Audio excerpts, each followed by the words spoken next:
So today, here's a quick little lesson, a life lesson that I've learned. This has to be the most important thing anyone could hear right now. And then I promise I'll analyze my workout and do my normal regular thing. But uh so the answer is, or the problem is that we do not see the future. We do not see how things will work out. And even when we try our hardest to control all the variables, we end up falling short every single time. You've not only failed, and we, as a collective whole in humanity, we have not only failed at the greatest things, we've also failed in every single small thing at some time or another. And we will continue to fail. The thing is that God is not a God who is judgmental of those things. He understands the situation that we're in, the situation that we were put in because of the devil who tempted us and led us away from God in the first place, and led us to this earth, to this place where we essentially experience a little bit of heaven and hell at the same time. So the devil took us away from God. God sent His Son and brought us back into His presence. But here in this world, on this earth, we live in a combination of heaven and hell. But we're also allowed to choose which one we want to abide with, which one we want to stay with. So as far as a lesson I've learned in life, and this is the most important lesson I think anyone can learn right now, is that the answer is just to trust God. Um, that is because God is someone who loves you. Although you may not know how much He loves you or understand in what ways He's taking care of you, He is doing it. You just have to ask Him to help you understand. But that's why we read. That's why we pray. We learn about God through reading scriptures and praying. But the answer is this: is that God has your best interest, and that is His full purpose. His full purpose is to help us to become holy. But the way to God is not through holiness. The way to holiness is by going to God and allowing Him to transform you, and you will become holy through that transformation. He will make you into a person who is capable of living life at a high level, where everything will produce results of peace, prosperity, of abundance, of joy. All these things will come as a result of you first going to God and letting Him, choosing God and letting Him change you and make you into somebody who's worth all those things. So, like, not saying that you don't deserve any kind of love or any kind of peace or joy or prosperity right now, but it could be so much greater. The devil wants you to think that the answer is anything else, that it's going to be something that maybe you haven't done this certain thing, or you have to change this habit. You got to fix this part about yourself. You don't have the power to change. That's actually not in your power to control. You can change your desire. That's all you can do, but then you let God do the rest, or you work with God. He will help you to do the rest. So if the devil is worried about you trusting God, it would make sense that he would steer you in any direction that is not that direction. He would make you think that the answer is anything else but trusting God. So I want you to remember that, and invite all you guys who are listening to do your best to build trust in God. The only way you can really do it is honestly by trusting Him and then seeing if it works out or not. If you feel something in your heart, a direction from God, you take it, you follow it, you give it everything you got, all your due diligence, you make sure you follow up. And then if it doesn't work, that's how you can begin to know that maybe God isn't real, or that he's not a trustworthy being. But I promise, like, as far as I've lived my life, even up to this point, where my account almost zeroed out, where I almost had $0, and then I was able to make it. I was able to move into a new place, or I was able to make it out of the situation because I continued to trust in God, and He delivered me like He always has. So by trusting God, you see when and where He's been. You can trust Him one more time, and if it works out, you continue trusting Him and have more confidence in Him. So, anyways, as far as the mobility routine, I think I took a little bit to get to the point, but basically, like, I had this fall the other day, actually yesterday.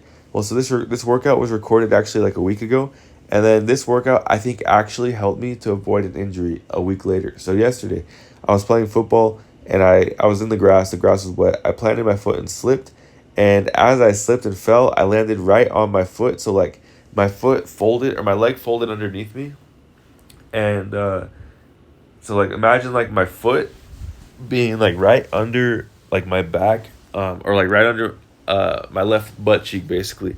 My foot went right under there, and I fell directly on it and slipped and fell right there. Boom. And I was worried as I was falling that it was gonna, like, hurt. I was gonna be injured. But as I fell, I literally felt just like my quads lengthen and stretch, a little pull in my hip, and like a little like something in my knee where, like, it didn't feel the best, but it wasn't anything painful. And I lay there, and as I got up, I was like, wow, like I didn't get hurt. That didn't like what didn't injure me. That was crazy because otherwise, like, because I'm not the lightest person, right? I weigh a lot, and so I figured that any kind of fall like that would definitely damage and hurt my knee. But I feel fine actually, and I feel like my knee's a little tender because I think the ligaments did stretch a little bit. The joint was under like high tension and pressure for a second, but I've been working a lot on improving my range of motion and mobility in my squats, improving the strength in my hips and my rotation and all that stuff. Like you're seeing me do here, this is a great mobility exercise that I've found has helped me open up my hips and back and shoulders.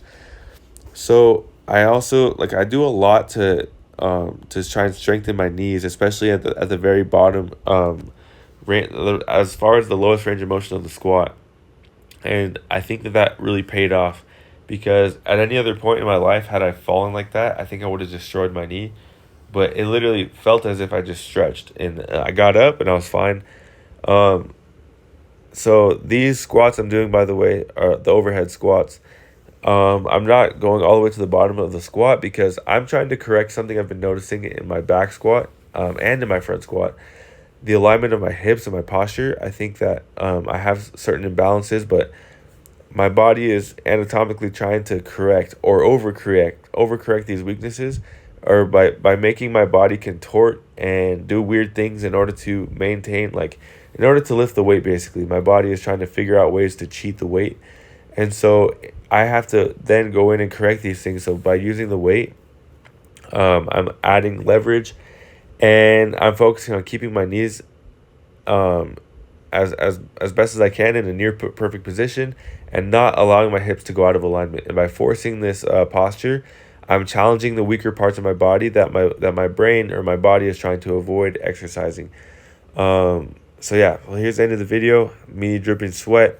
You guys can see how literally just lightweight and stretching and moving around, it can actually be a good workout. I think everyone should do a mobility routine at least once a week, or at least try to. And I think it's all about injury prevention, because you never know.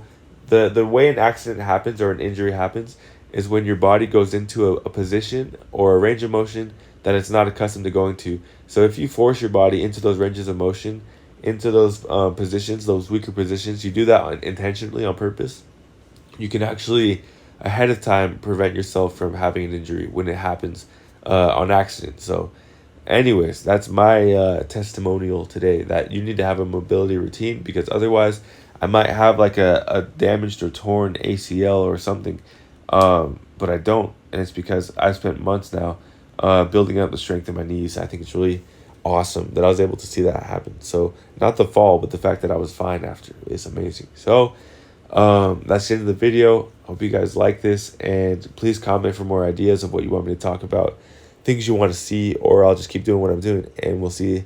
Hopefully I'll have some more success making these videos. All right, thank you guys. God bless. Have a good one. Bye.